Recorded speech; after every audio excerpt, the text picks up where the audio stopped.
Good evening, everyone, and welcome to Bible study for Wednesday, the 1st of December. This is our second Bible study of the Advent season, but we are still in the middle of the first week of Advent. Upcoming Sunday is the second Sunday of Advent, often known as Peace Sunday, celebrated as Peace Sunday. And which brings us some interesting pieces in Scripture from the lectionary. Celebrate peace in a variety of different ways. Actually, the lectionary goes in a very different structure than it usually does, with actually a reading from the very beginning of Luke, or Luke chapter 1 anyway, when Luke becomes somewhat poetic, and it's from the poems that begin Luke. So this is sometimes included with, you'll do a celebration of Mary, or a Marian thing, because of the Magnificat that's included near the beginning of the Gospels, and celebration of what is yet to come. This sort of contrasts with what's been included over the last couple of weeks, and what we talked about last week, which was a reading from right near the end of Luke, when Jesus speaks of what is yet to come. And this is put explicitly, and it's kind of amusing how explicitly out of context it's put right here in this time of anticipation as one of the first words said about Jesus in this new year. Of course, it's Jesus in his own words speaking about a future and things that are yet to come. And by the time that Luke was written down, most of which were things that had actually already come to pass by the time the story was actually written down about 40 years later. Most of what Jesus had predicted before had already happened. This, in contrast, this week we're going to be reading from, a very unusual reading from a book that we don't crack into very often, really for good reason, because it's heavily debated about whether it should be included in Scripture. It is a part of the Catholic Apocrypha. It's a part of sort of the sort of community of sacred books that existed around the time of Jesus, and that was still sort of in circulation and still being pretty widely read as an interesting thing at the time of Constantine, and when the church sort of got really set and fit and figured. We're going to be reading from the Book of Baruch. But anyway, I should mention, I'm Pastor James Merriam of the United Church of Newport. Whoever you are and wherever you are on life's journey, it's good to be with you. It's good to share this time. It's good to be together for this time of Bible study in the middle of the week, to take a little turn, to slow down and reflect a little bit, and to dive into a piece of Scripture that we otherwise would not.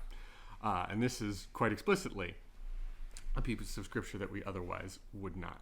Now, I mentioned, of course, last week's gospel reading from the gospel, and what we talked about last week in Bible study was closely related to the verses from Jeremiah that we read and talked about on Sunday morning. Both of them are sort of on the verge of a cataclysm, on the verge of things changing very, very dramatically.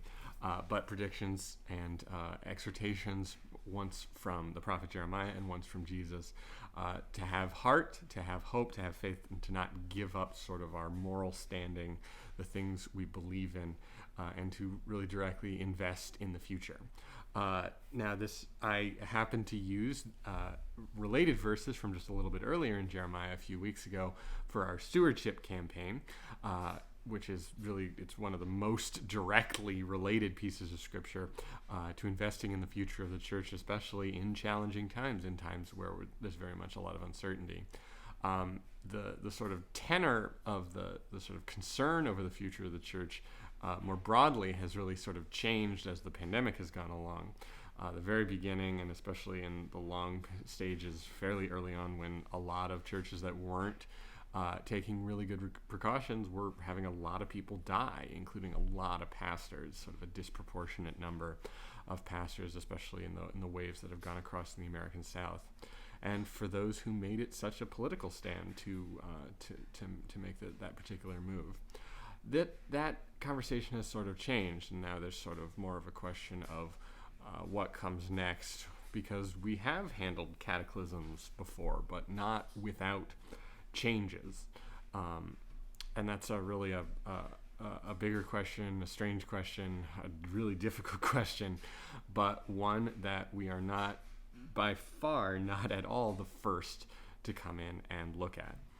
And that's why we're going to be reading from the book of Baruch. So Baruch, the book, you may really have not heard of at all, or though it might seem kind of familiar, you might really have no idea where to place it really in the scriptural tradition. And that's to some extent why you haven't really heard of it. Baruch is written in Greek, like the New Testament, but it's attributed to at the very there's an attribution in the very first chapter, sort of a claim of who the writer is, that it's written by Baruch, who was Jeremiah's sort of scribe and friend, and like the foremost of his disciples, who kept his name and his fame going after Jeremiah died in exile. Jeremiah was a prophet from the sort of height of the Hebrew restoration, of the kingdom of Judah, the height of its new power under Josiah, along the very quick decline and fall that the kingdom took to then go into exile in Babylon. So Baruch was sort of this lone voice crying out. And we'll have actually that's sort of a pattern of this week's lectionary text, since another of the options would have been to read from Malachi, which is the last book that's actually canonized in our Protestant Old Testament, which speaks of making the way straight and preparing the way for the servant of the Lord. But Baruch comes actually later than Malachi, and there's quite a lot of debate over how to read it, what to interpret it as, and even sort of what it is. There are probably, or it's pretty widely accepted, but it's still debatable, that there are two parts to Baruch. There's a first and a second half. The first half is written in prose, and it's really heavily debated whether it was written in Hebrew first and then translated into Greek. The second half, there's really sort of no debate. It was written in Greek and it was written later. Whether the first half comes from Baruch himself, that's not really able to be credibly said. It wasn't kept in secret for 300 years and then translated into Greek to then emerge. But we can piece together, because we have a whole bunch of different versions of it, because this was sort of spread around in the greater Jewish diaspora and translated into a variety of local languages. There's some variety, and it can be sort of pieced back together of where it came from. But because there is this source, there are a variety of different opinions about what's going on here, what it is, where it came from, whether it was originally in Hebrew and then translated into Greek, whether it was in some other language even, or whether the whole thing was written in Greek but in two parts by two people for two different reasons. What is indisputable is that the first half, which includes the attribution to Baruch, is difficult to understand, difficult to read. Some people take that as proof that it was written in Hebrew, that the Greek is... we don't have any versions of the Hebrew originally, but if you take the Greek and translate it back into Hebrew, it makes more sense than because of the construction than the Greek does, that it was translated overly literally and became sort of garbled in that sort of a sense in Greek. The second half is written as Greek-style Greek poetry in Greek that renders into English pretty well.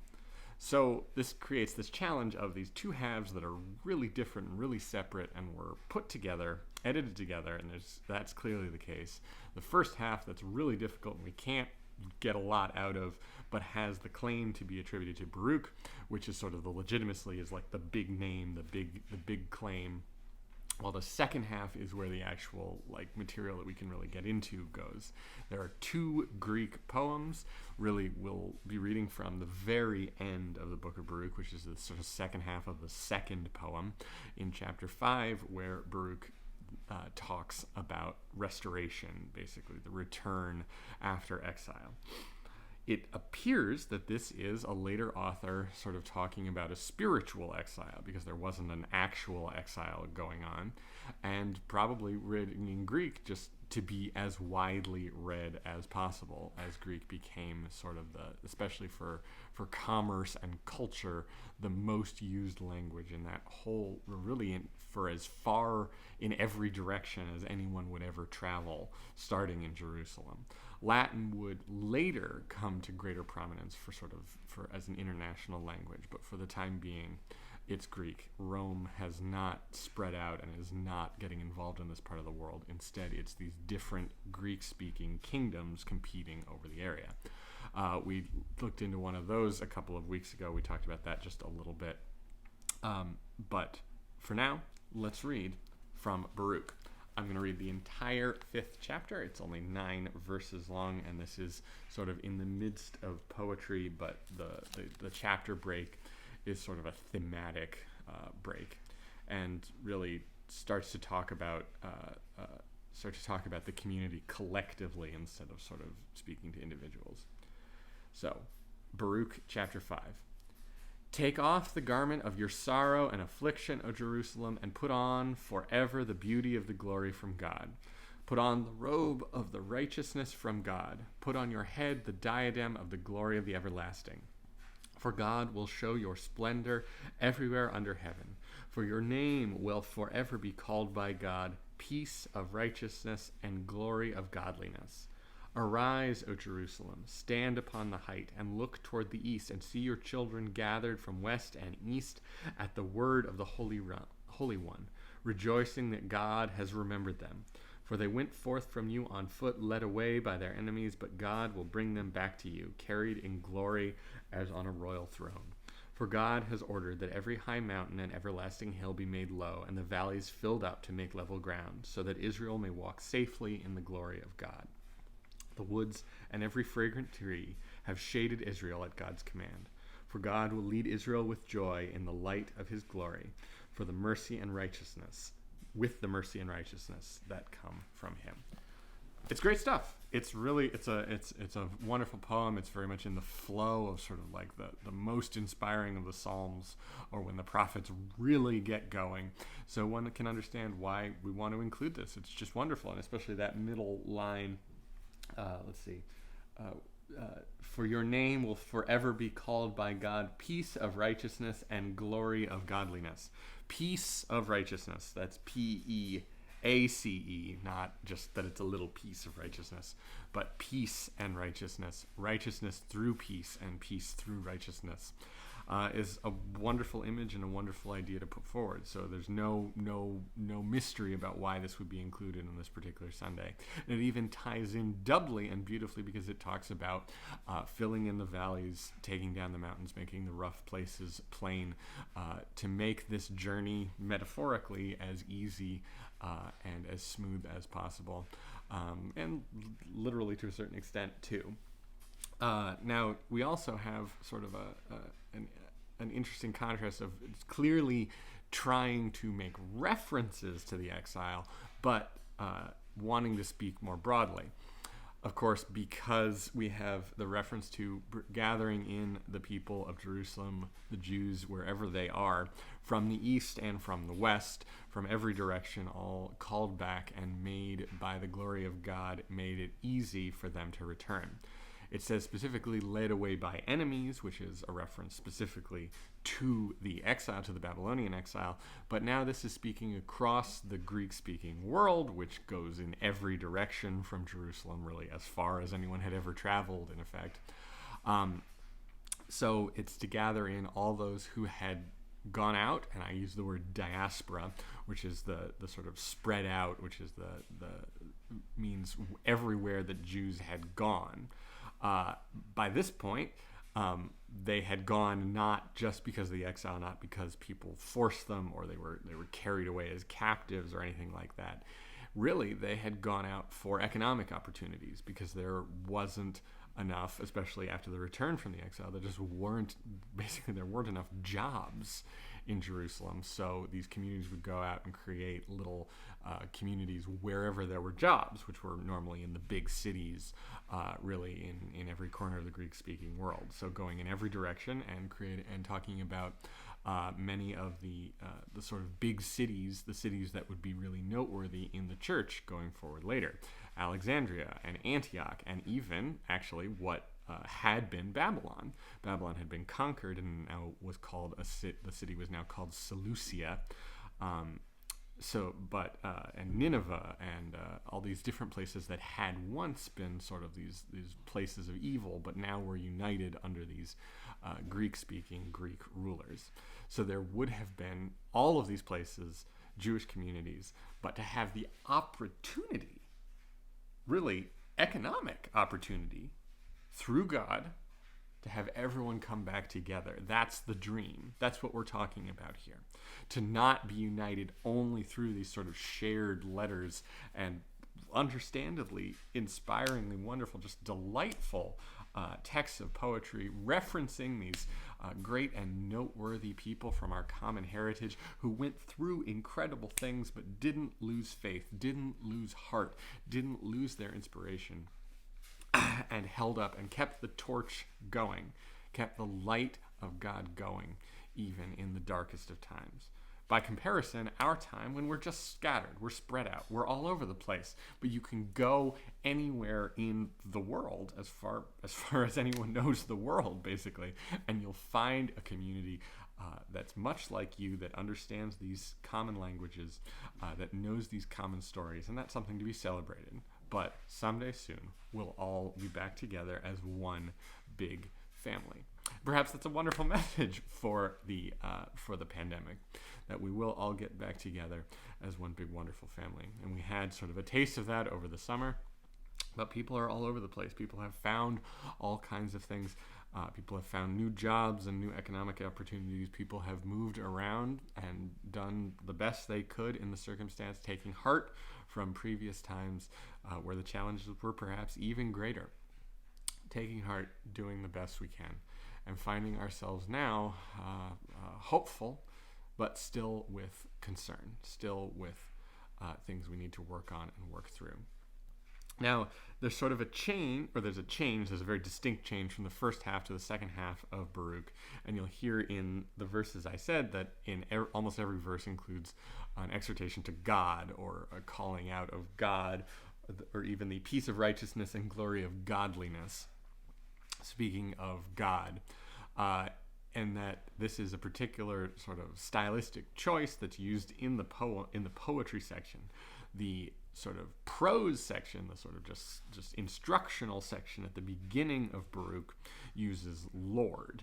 And this is one of or what we translate as Lord. And this is one of the reasons that it's sort of attributed to being from the Hebrew, that it's sort of speaking around the naming of God in this particular way, or the attributing of this particular role, versus the sort of one who is Lord sort of has the significance. And why I like to use Lord is one who is most important, the one we serve, the one we, when it comes right down to it, is the one whose opinion matters, to whom we do the best that we can and we focus on, and the one how well we do for God is the one thing that will matter at the end. So everything else is secondary, every value, but to focus on God. So that change is given a lot of credit, is given a lot of significance as being a big thing in translating and understanding Baruch,